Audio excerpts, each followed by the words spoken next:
Did you know you could pan for gold without water? You sit on a throne of lies. In this video, you'll learn from the legend, Kevin Hoagland, how to dry pan for gold. He's demonstrating to participants at the GPAA Oktoberfest event 2 methods for dry panning. Let's listen in. So we're going to stratify. Now it is going to take more than what you're going to have with a regular pan, with water in the pan. But I got all that material that just came up, all that lightweight material. Get rid of it. Pull out the bigger rocks. And because gold loves gravity, I'm not really that worried about it. So now I'm going to start working that lighter weight material to the front.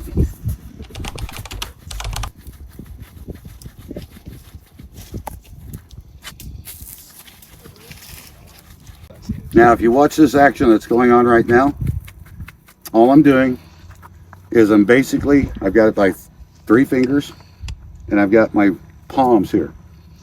This is just a support, and I'm doing this with my thumb and my first finger. And all you're doing is just working this material. My lights are falling out.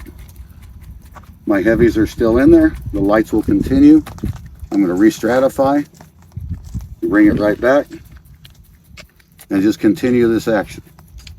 Now there's a couple of variations. You can get this going, and you can do a pop and pull.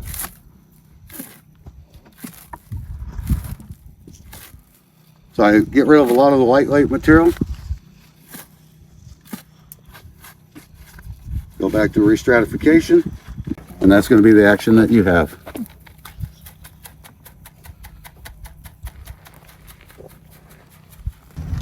Grab my magnet.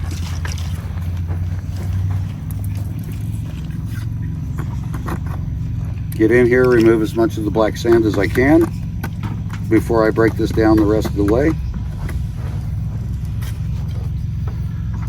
Now here's where you have to be careful.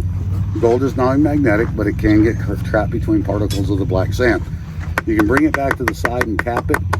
That's about the only thing you can do. Any of your gold is stuck right here. It's not moving.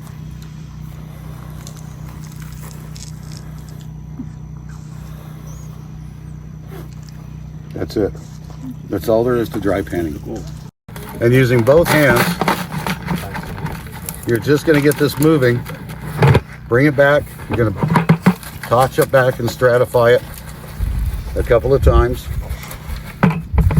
But this action, fast, it's quick.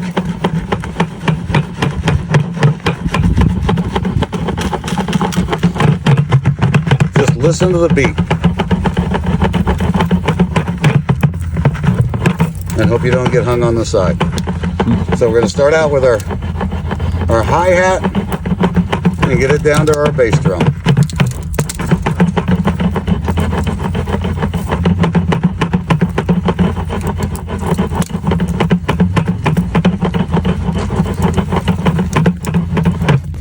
And I'm not trying to get all the material out at one shot.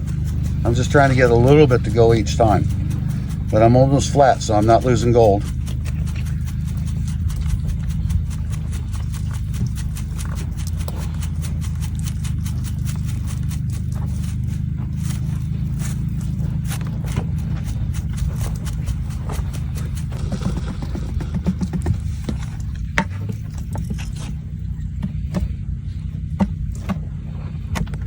A little bit of moisture on your finger, and you'd have your vial with you. So that, boom. So as you work this down, because you add one piece, it's probably more. Right. So start going very slow. But before you pull this out, blow on that. May I? Yeah. I said blow on it. Oh, I see. Okay, I finally moved it with a really hard breath, but I can still see it, so we didn't lose it. But that was a pretty hard breath to get it to move that far over. Thank you, Kevin Hoagland, for showing us how to dry pan. The important thing is that dry panning is another technique to find gold, especially in areas that are dry like the desert, where water is not readily available. For me, I would use dry panning to prospect an area before I hauled in all my gear and equipment. There's nothing like ruining a day of prospecting when you're digging in an area that doesn't have gold. So if you find yourself prospecting the desert for gold, try dry panning.